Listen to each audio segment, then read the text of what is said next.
감사가 되는 것은 부족한 저를 쓰시는 또 기회를 주시는 성도님들께 참 감사가 되고 또 여기 나와서 또 제가 느낀 하나님에 대해서 간증할 수 있음에 참 감사가 됩니다.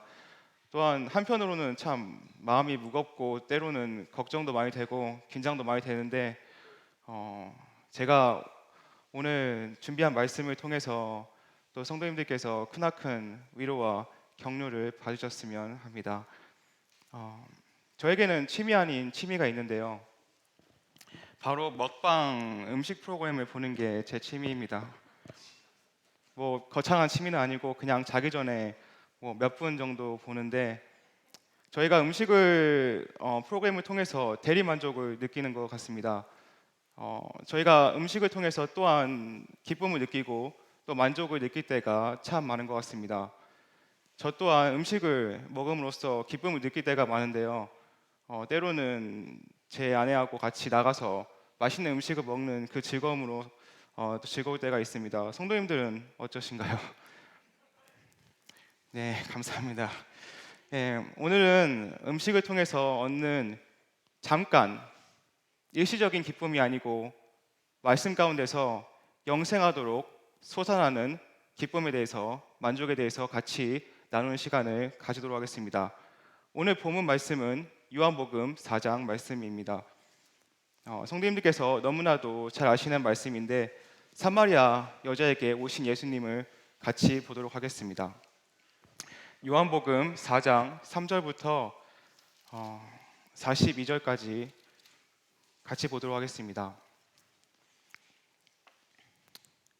3절에서 예수님께서는 유대로 떠나서 갈릴리로 가시기로 하셨습니다. 유대에서 갈릴리까지 가는데 대개 세 가지의 루트가 있다고 합니다. 단연 최단거리는 사마리아를 통과해서 가는 것이 최단거리였습니다. 많은 유대인들이 이 최단거리를 놔두고 돌아서 사마리아를 통과하지 않고 갈릴리로 가는 것을 저희가 볼 수 있습니다. 그 이유를 다음 구절을 통해서 저희가 볼 수 있습니다. 4절을 보시면 사마리아를 통과하여야 하겠는지라고 하시는 예수님 말씀을 볼 수 있습니다. 예수님께서는 하나님의 시간표 가운데 사마리아를 통과하셔야 했습니다. 하나님의 뜻을 이루기 위해서 그 한 잃어버린 영혼을 구하기 위해서 상처 입고 어려워하고 있는 그 영혼의 마음을 어루만지기 위해서 사마리아로 가신 예수님의 모습을 볼 수 있습니다. 6절에서 보시면 예수님께서 야곱의 우물 곁에 앉아 있는 것을 볼 수 있습니다. 예수님께서는 완전한 하나님이셨고 또한 완전한 인간이셨습니다. 저희의 머리로는 감히 이해할 수 없지만 예수님께서는 완전한 인간으로서 피곤하시고 지치시고 갈증을 느끼셨습니다. 그래서 우물 곁에 앉으셨습니다. 이 우물은 바로 야곱의 우물인데 야곱이 이 땅을 구입한 후 땅을 파서 우물을 만들었습니다. 7절에서 오늘의 주인공 사마리아 여자가 등장하는 것을 볼 수 있습니다. 때가 6시쯤 됐다고 나와 있는데 여기서의 6시는 로마 시간으로 계산했기 때문에 로마 시간으로부터 정오서부터 계산하기 때문에 저희가 잘 아는 시간으로 바꾸면 정오, 가장 뜨거울 때 이 여자가 우물가로 물을 기르러 왔습니다. 예수님께서는 이 여인에게 물을 달라고 요청하시고 있습니다. 창조주 되신 예수님께서 피조물된 여인에게 물을 달라고 요구하고 계십니다. 8절에서 보시면 제자들이 먹을 것을 사러 그 동네에 들어갔음을 저희가 볼 수 있습니다. 이제 9절에서 저희가 사마리아 여인과 또 예수님과 그 둘만의 대화를 저희가 볼 수 있습니다. 9절에서 말하기를 당신은 유대인으로서 왜 사마리아 여인이 나에게 물을 달라고 묻는지 반문하는 사마리아 여인의 모습을 볼 수 있습니다. 그 이유는 유대인과 사마리아인 사이에 적대감이 있었는데 유대인은 사마리아인을 상종하지 않았다고 합니다. 그 이유는 사마리아인들이 유대인의 피와 이방인의 피가 섞여 있었기 때문에 유대인의 입장에서 그들은 세상과 타협한 자들이었고 경건하지 못하고 불결한 자들이었습니다. 선민의식을 가지고 있던 유대인들은 사마리아인들을 우월의식을 가지고 바라보고 있는 것을 저희가 이 구절을 통해서 볼 수 있습니다. 사마리아인 또한 모세 오경만을 하나님의 말씀으로 믿었기 때문에 자기들이 하나님의 택한 백성이라고 생각했습니다. 그리고 예배할 장소가 예루살렘이 아니고 바로 이 산, 그리심 산에 있다고 믿었습니다. 10절에서 보시면 예수님께서 대답하여 이르시되 내가 만일 하나님의 선물과 또 내게 물 달라 하는 이가 누구인지 알았다면 내가 그에게 구하였을 것이요 그가 생수를 내게 주었으리라. 예수님께서는 사마리아 여인에게 묻고 있습니다. 너가 만약 내가 누구인지 알았다면 나에게 이 생수를 구하였을 거라고 말하고 계십니다. 사마리아 여인에게 있어서 예수님은 단지 좀 특이하고 이상한 유대인이었습니다. 본래 유대인은 사마리아인과 상종하지 않았을 뿐더러 그 다음에 여인이었기 때문에 자신에게 물 달라고 요청하신 예수님의 모습이 좀 특이하고 의아하게 여겨졌을 것입니다. 그리고 사마리아인은 하나님의 선물 되신 예수님에 대해서 전혀 모르고 있었습니다. 예수님께서 생명수로 이 땅에 오셨다는 사실에 대해서 전혀 모르고 있었습니다. 이어지는 구절을 통해서 사마리아 여인의 예수님에 대한 생각이 점차 변화되고 있는 것을 볼 수 있습니다. 11절에서 예수님께서는 물을 달라고 요청하심으로써 사마리아 여인의 궁금증과 호기심을 유발하셨습니다. 이어서 사마리아 여인의 태도를 볼 수 있는데 예수님께 반문하여 이르기를 당신은 물을 기를 도구도 없고 그 다음에 이 우물은 너무나도 깊은데 어떤 수로 어떤 방법으로 내게 그 생명수를 줄 수 있냐고 묻습니다. 예수님께서는 영적인 얘기를 하는 반면에 이 여인은 그 말을 문자 그대로 고지 그대로 해석하고 있는 것을 볼 수 있습니다. 12절에서 여인이 말하기를 당신이 자기 조상 야곱보다 큰지 묻습니다. 이 말인 즉슨 예수님은 이 사마리아 여인에게 있어서 그냥 단지 좀 특이하고 이상한 유대 남자였습니다. 13절에서 예수님께서는 사마리아 여인이 말하고 있는 생수가 예수님이 말하고 있는 생수와 다르다는 것을 말씀하시고 계십니다. 예수님이 주시는 생수는 일반 물과는 달리 영생하도록 솟아나는 물입니다. 그 물을 마시면 다시금 목마르지가 않습니다. 그 안에서 영생하도록 솟아나는 샘물이 되리라고 말씀하십니다. 세상에 많은 사람들이 저를 비롯한 많은 사람들이 저에게 만족을 주는 무언가를 찾기 위해서 무척이나 애쓰고 고군분투하는 것을 볼 수 있습니다.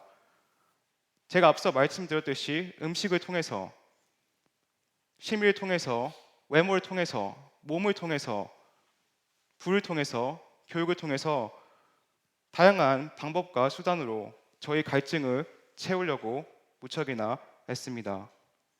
성 어거스틴은 자신의 저서 고백록에서 말하기를 오 주님, 주님께서 저희를 당신이 필요한 존재로 만드셨습니다. 그러므로 주님 안에서 쉼을 얻을 때까지 저희 영혼은 쉼이 없습니다. 주님 안에서 쉼을 얻을 때까지 저희 영혼은 쉼이 없습니다. 채워지지 않는 이 갈증, 매일 표면적이고 육체적으로 이 갈증을 채우기 위해서 우물가로 온 이 여인에게 있어서 예수님께서는 내적, 영적 갈증이 있음을 알기를 원하셨습니다.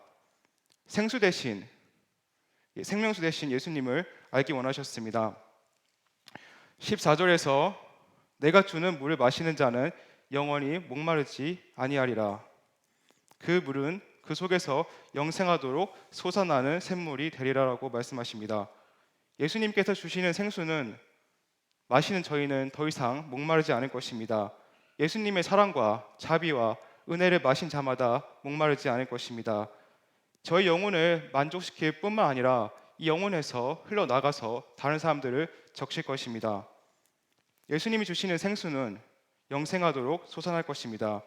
이 땅에 그치는 것이 아니라 죽어서 하늘에서도 영원히 저희 안에서 솟아날 것입니다. 저희의 마음을 만족시킬 것이 이 세상에는 단 1도 없음을 성도님께서 잘 아실 것입니다. 저희 마음을 만족시키기 위해서 이 세상은 너무나도 비좁습니다. 하지만 예수님이 주시는 영적인 만족은 너무너무 커서 저희 마음이 감히 담기에 너무나도 큽니다. 조지 허버트라는 신학자가 이와 같이 말했습니다. 내 마음의 구석구석을 채우기에 이 세상은 너무나도 비좁다. 되려 더 원하게 만든다.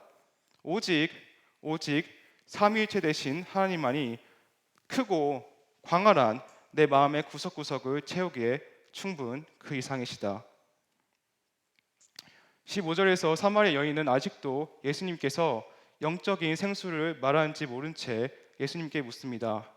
나로 하여금 제발 그 물을 얻게 도와주세요. 여인에게 있어서 우물가로 오는 것은 매일마다 겪어야 될 아주 힘든 순간이었을 것입니다. 16절에서 예수님께서는 사마리아 여인으로 하여금 남편을 불러오라고 하는 것을 저희가 볼 수 있습니다. 왜 이런 질문을 하셨을까요? 사마리아 여인이 자신이 죄인임을, 자신이 죄가 있음을, 그 수치심과 죄책감으로 얼룩져 있음을 인식하는 자기 인식이 먼저 선행되어야 되기 때문입니다. 자신이 병든 자임을 아는 자만이 의사한테 나올 수 있습니다. 자신이 죄인임을 아는 자만이, 잃어버린 자임을 깨닫는 자만이 구원을 얻을 수 있습니다. 예수님께서는 사마리아 여인이 자신이 어떠한 처지에 있는지 바로 보기를 원하셨습니다. 정죄하는 방법이 아니고, 거친 방법이 아니고, 비난하는 방법이 아니고, 따스한 손길로 그 여인이 자신이 어떠한 상황에 처해 있는지 바로 보기를 원하셨습니다. 17절에 여인은 대답합니다. 나는 남편이 없다.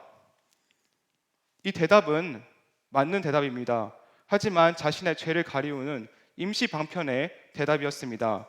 18절에서 예수님께서는 말씀하십니다. 너에게는 남편 5이 있었고 지금 있는 자도 내 남편이 아니다. 이것을 통해서 이 여인이 5명이 되는 남자와 결혼 생활을 했고 지금 이 결혼 생활이 잘 안 돼서 지금은 남자와 동거하고 있는 것을 볼 수 있습니다. 많은 어떤 성경 주석이 말하기를 이 여인이 이 5명의 남자들에게 버림을 받았거나 아니면 남편이 죽었다고 말하는 주석이 있습니다. 맞는 내용일 수 있습니다. 하지만 저희가 볼 수 있는 것은 이 여인이 지금 남자와 동거하고 있다는 사실입니다. 결혼을 매우 신성시 여기는 하나님께서는 여인이 죄 가운데 거하고 있음을 바로 보기를 원하셨습니다. 사마리아 여인은 어찌 보면 남편으로부터 만족을, 내적 갈증을 채우기 위해서 그와 같은 여러 번의 결혼을 했을지 모릅니다. 내적 갈증을 사랑하는 여인으로부터, 남편으로부터 얻으려고 했지만 돌아오는 것은 채워지지 않는 갈증, 수치심, 부끄러움, 버림받은 상처, 공허함, 허탈함, 분노였을 것입니다. 이런 감정들이 여인으로 하여금 홀로 물을 기르러 오게 했습니다. 죄책감에 시달려고 있는 여인에게, 상처 입은 여인에게 예수님께서는 만나러 오셨습니다. 그 긴 여정을 사마리아 땅으로 오셨습니다. 힘들고 지치고 갈증 났지만 예수님의 시선은 온통 이 여인에게 집중되어 있습니다. 이 여인을 구하기 위해서, 생명수를 주기 위해서, 마음을 어루만지기 위해서 오신 예수님의 마음을 볼 수 있습니다. 19절에서 볼 수 있는데 이제 여자가 이르되 주여 내가 보니 선지자로소이다. 사마리인의 예수님에 대한 인식이 약간 특이한 유대인에게서 선지자로 바뀌는 것을 저희가 볼 수 있습니다. 20절에서 사마리아 여자는 재빨리 대화 주제를 바꾸는 것을 볼 수 있는데 자신의 수치심과 죄를 직시하고 고백하는 것은 너무나도 힘든 일입니다. 여인에게 있어서 자기의 치부를 드러내고 과거를 말하는 것은 무척이나 힘든 일이었을 것입니다. 사마리아 여인이 말하기를 당신은 예배할 곳이 예루살렘이라고 하고 우리는 이 산이라고 하는데 예배할 곳이 어딘지 묻습니다. 논란이 될 만한 주제로 대화 주제를 바꾸는 것을 볼 수 있습니다. 21절에서 예수님께서 말씀하십니다. 여자여 내 말을 믿으라. 이 산에서도 말고 예루살렘에서도 말고 너희가 아버지께 예배할 때가 이르리라. 예수님의 대답은 실로 놀라운 대답이었습니다. 이 산도 아니고 예루살렘도 아니었습니다. 22절에서 보시면 너희가 알지 못하는 것을 예배하고 우리는 아는 것을 예배하오니 이는 구원이 유대인에게서 남이라. 예수님께서는 구원이 유대로부터 난다는 것을 말씀하고 계십니다. 예수님께서는 다윗의 혈통으로서 유대의 자손으로 태어나셨고 예수님께서 온 인류를 구하실 메시아였습니다. 23절을 보시면 아버지께서 참되게 예배하는 자들은 영과 진리로 예배할 때가 오니 곧 이때라. 아버지께서는 자기에게 이렇게 예배한 자를 찾으시느니라. 더 이상 사마리아인도 유대인도 특정한 장소에 가서 예배드릴 필요가 없습니다. 유대인에게는 예루살렘 성이 있었지만 하나님이 임재하시는 장소가 있었지만 그들이 드리는 예배는 경건의 모양은 있지만 진리와 진실이 없는 가식적인 예배였습니다. 그리고 사마리아인들은 예배하는 장소가 그레심 산이라고 잘못된 장소에서 예배를 드리고 있습니다. 저희는 더 이상 예배를 드리기 위해서 특정 장소로 갈 필요가 없습니다. 영이신 성령님께서 저희 안에 내주하시기 때문에 영과 진리로 예배할 수 있습니다. 25절에서 여인은 오실 메시아에 대해서 알고 있었습니다. 그리고 그 메시아를 기다리고 있는 것을 저희가 볼 수 있습니다. 26절에서 예수님께서는 말씀하십니다. 내가 말하는 내가 그라 하시니라. 예수님께서 자신이 처음 메시아임을 밝힌 대상은 유대 종교자도 아니고 자기 12 제자도 아닌 바로 상처 입고 죄책감으로 인해 힘들어하고 있는 이 여인에게 자신이 메시아임을 밝히셨습니다. 세상을 구원할 메시아 되심을 밝히셨습니다. 27절에서 보시면 제자들이 돌아와서 예수께서 여자와 말씀하시는 것을 이상히 여겼으나 무엇을 구하시는지까 여기는 어찌하여 그와 말씀하시니까 묻는 자가 없더라. 28절을 보시면 여자가 물동이를 버려두고 동네로 들어가서 사람들에게 이르되, 여기서 두 행위에 주목할 필요가 있습니다. 일단 이 여인은 물동이를 버렸고 동네에 들어갔습니다. 물동이를 버린 여인, 5번의 결혼을 통해서 이 여인에게 얻어진 것은 공허함, 허탈함, 분노, 또한 수치심이었을 것입니다. 내적 갈증을 채우려고 노력을 했지만 돌아오는 것은 부끄러움밖에 없었습니다. 온갖 수단과 방법을 동원해서 노력을 했지만 여인에게 채워지지 않는 갈증이 있었습니다. 하지만 사마리아 여인은 더 이상 물동이를 가지고 터진 웅덩이를 채울 필요가 없습니다. 왜냐하면 예수님을 만났기 때문입니다. 이 여인은 자신의 노력으로 터진 웅덩이를 채우려는 일련의 행동을 일제히 중단했습니다. 그리고 동네로 들어갔습니다.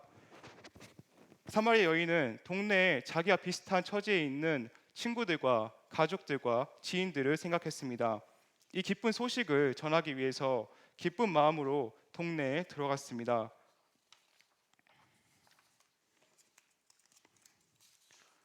예수님을 믿은 후 저희는 다시금 생수 대신 예수님을 잊은 채 다른 무언가로부터 만족을 얻으려고 할 때가 있는 것 같습니다. 저를 포함한 성도님들께서 지금 당장 버려야 할 그 물동이가 무엇일까요? 저희가 생수되는 예수님을 믿었지만 저희는 다른 걸로부터 만족을 얻으려고 애쓸 때가 있습니다. 그게 돈이 됐든 명예가 됐든 지위가 됐든 사람이 됐든 인정이 됐든 외모가 됐든 뭐가 됐던 간에 저희는 예수님을 제외한 다른 것으로부터 만족을 누리려고 할 때가 많습니다. 하지만 저희가 알아야 될 딱 한 가지 사실은 저희는 물동이를 버려야 되고 저희 마음을 채우기에 이 세상은 너무나도 비좁다는 것입니다. 저희 마음의 구석구석을 채우기 위해서 이 세상은 너무나도 비좁습니다. 오직 삼위일체 되신 하나님, 예수님, 성령님만이 저희 마음의 구석구석을 채우기에 충분 그 이상이십니다. 31절에서 제자들이 예수님께 먹을 음식을 가져왔습니다. 32절을 보시면 이르시되 내게는 너희가 알지 못할 양식이 있느니라. 33절을 보시면 제자들이 서로 말하되 누가 잡수실 것을 갖다 드렸는가 하니, 제자들이 전혀 예수님의 말을 이해하지 못하는 것을 저희가 볼 수 있습니다. 34절에서 제자들의 생각을 다 하시는 예수님께서는 부연 설명을 통해서 제자들의 이해를 돕고 있습니다. 예수님에게 있어 양식은 하나님의 뜻을 행하는 것이었습니다. 하나님의 뜻이 짐이 아니고 어려움이 아니고 반강제적으로 하는 것이 아니라 하나님의 뜻을 함으로써 만족을 느끼셨고 기쁨을 느끼셨습니다. 저희가 음식을 먹음으로써 기쁨을 느끼고 만족을 느끼듯이 예수님께서는 하나님의 뜻을 이루심으로써 기쁨을 느끼시고 만족을 느끼셨습니다. 35절을 보시면 예수님께서는 실물 교수법을 사용하고 계십니다. 실제 사물을 이용해서 영적인 교훈을 하시는 것을 저희가 볼 수 있습니다. 예수님께서는 제자들에게 말씀하십니다. 너희가 말하기를 넉 달이 지나여 추수할 때가 이르겠다 하지 아니하느냐. 유대인에게 있어 씨를 뿌린 후 추수할 때까지 넉 달이 걸린다는 것은 모두가 아는 기정사실이었을 것입니다. 하지만 예수님께서는 말씀하십니다. 무엇을 입을까 무엇을 먹을까 걱정할 시간이 없다. 추수할 때가 이미 다가왔고 밭은 휘어져 추수하게 되었다. 예수님께서는 실로 사마리아인을 추수하는 과정 가운데 계셨습니다. 복음을 전하는 일, 예수님을 증거하는 일은 지금 당장 행해져야 되는 일임을 예수님께서는 거듭 강조해서 말씀하고 계십니다. 이 세상에는 예수님을 모른 채 죽어가는 많은 영혼들이 있습니다. 예수님을 모른 채 내적 갈증을 채우기 위해서 애쓰는 많은 불쌍한 영혼들이 저희 주변에는 있습니다. 이 여인과 동일하게 힘들어하고 좌절하고 슬퍼하는 영혼들이 저희 주변에 있습니다. 우리는 넉 달이나 넘었다고 말하는 대신에 추수하러 나가야 될 것입니다. 생명수 대신 예수님을 전파하러 나가야 될 것입니다. 예수님을 버린 채, 생명의 근원 되시는 예수님을 버린 채 터질 웅덩이를 파고 있는 불쌍한 영혼에게 저희는 가야 될 것입니다. 저희가 누리고 있는 이 즐거운 천국에 대한 소망, 예수님 안에서의 만족, 형제 자매들 사이에서 오는 사랑과 기쁨, 그 다음에 지위와 신분, 저희가 누리기에는 너무나도 좋지 않은가요? 36절을 보면 거두는 자가 이미 삭도 받고 영생에 이르는 열매를 모으나니 이는 뿌리는 자와 거두는 자가 함께 즐거워하게 하려 함이라. 추수를 하는 자는 현재의 삶 가운데서 삭을 이미 받았을 뿐더러 영생을 이르는 열매를 모으고 있습니다. 씨 뿌리는 자나 추수하는 자나 모두 동일하게 예수님 보는 그날, 저희가 전도하는 영혼을 보는 그날 말할 수 없는 기쁨과 감격이 저희 안에 있을 것입니다. 37절에서 예수님께서는 말씀하십니다. 그런즉 한 사람은 심고 다른 한 사람이 거둔다 하는 말이 옳도다. 누군가는 씨를 뿌리고 누군가는 거두어야 됩니다. 씨를 뿌리기 전에 밭을 준비하고 씨를 뿌리고 추수할 때가 다가옵니다. 한 영혼을 구하는 것 또한 동일하다고 생각합니다. 복음이 전파되고 기도에 물이 주어져야 되고 그 다음에 추수할 때가 옵니다. 추수할 때가 오면 이 과정에 참여한 모든 자가 기뻐할 것입니다. 한 영혼을 구한 데는 많은 수고와 노력이 필요한 것을 저희가 잘 알고 있습니다. 설령 저희가 당장 추수하는 기쁨을 누리지 못할지 모릅니다. 한 영혼을 구원하는 과정에 열심히 씨만 뿌리다가 죽을 수도 있습니다. 하지만 저희가 아는 것은 영혼을 계수하는 삶을 살고 있는 저희에게 한 영혼을 구하는 것이 얼마나도 중요하고 값진 일인지 저희가 잘 알고 있습니다. 저희가 비록 추수하는 기쁨을 누리지 못할지언정 씨를 뿌림으로써 그 추수에 참여하는 자가 되는 것입니다. 38절에서 예수님께서는 말씀하십니다. 내가 너희로 노력하지 아니한 것을 거두러 보내노니 다른 사람들은 노력하였고 너희는 그들이 노력한 것에 참여하였느니라. 예수님께서는 다른 사람들에 의해서 씨앗이 뿌려져 있는 곳에 제자들을 보내셨습니다. 구약을 걸쳐서 선지자를 통해 오실 메시아에 대해서 전파했습니다. 사마리아 또한 여인 또한 오실 메시아에 대해서 알고 있었습니다. 세례 요한은 회개에 합당한 열매를 맺으라고 세례를 베푸고 있었습니다. 예수님의 오실 길을 준비하고 있었습니다. 예수님 또한 사마리아를 통과함으로써 복음의 씨앗을 뿌리셨습니다. 이제 제자들은 복음의 씨앗이 뿌려진 곳에 가서 추수할 경험을 할 것입니다. 실로 많은 사람이 예수님께 돌아올 것입니다. 저희가 볼 수 있듯이 사도행전에서 3천 명이나 되는 사람이 예수님한테 더해진 것을 저희가 볼 수 있습니다.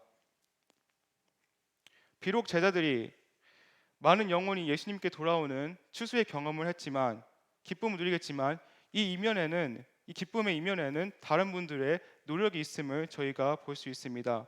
한 사람이 복음을 듣고 구원에 이르기까지 많은 수고와 노력이 필요합니다. 단 한 사람이 단 한 번의 복음을 듣고 구원에 이르는 것은 매우 극소수라고 합니다. 보통 대부분의 사람이 예수님에 대해서 여러 번 다른 사람들을 통해서 듣고 그 사람의 삶을 통해서 예수님을 봅니다. 그러므로 예수님을 인도한 사람은 자신을 자랑하고 높이기보다는 하나님께서 놀라운 도구로 사용하셨음에 감사해야 될 것입니다. 이 말을 다른 각도로 보면 저희가 전파하는 복음의 씨앗이 절대 헛되이 버려지지 않은 것을 저희가 알 수 있습니다. 그 한 영혼을 구하는 데 기여했다는 것을 저희가 볼 수 있습니다. 저희가 당장 살고 있는 동안 그 한 영혼이 예수님께 돌아오는 추수의 기쁨을 누리지 못할지언정 저희가 예수님 보는 그날 저희는 저희가 뿌린 씨앗 때문에 예수님을 믿은 사람들의 영혼의 얼굴들을 볼 것입니다. 저희 교회에 많은 영혼을 보내주신 하나님께 참 감사합니다.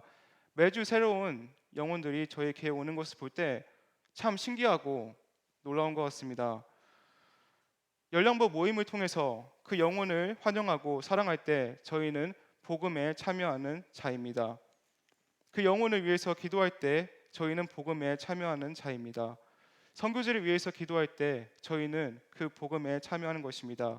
ISF를 통해 외국인을 섬기고 사랑을 표현하고 성역 공부를 하고 한국 공부를 하고 저희는 복음에 참여하는 것입니다. 몇 명 되지 않는 외국인에게 찬양을 준비할 때 저희는 복음에 참여하는 것입니다. 전도지를 돌릴 때 저희는 복음에 참여하는 것입니다. BF팀을 통해서 단기 선교를 갈 때 저희는 복음에 참여하는 것입니다.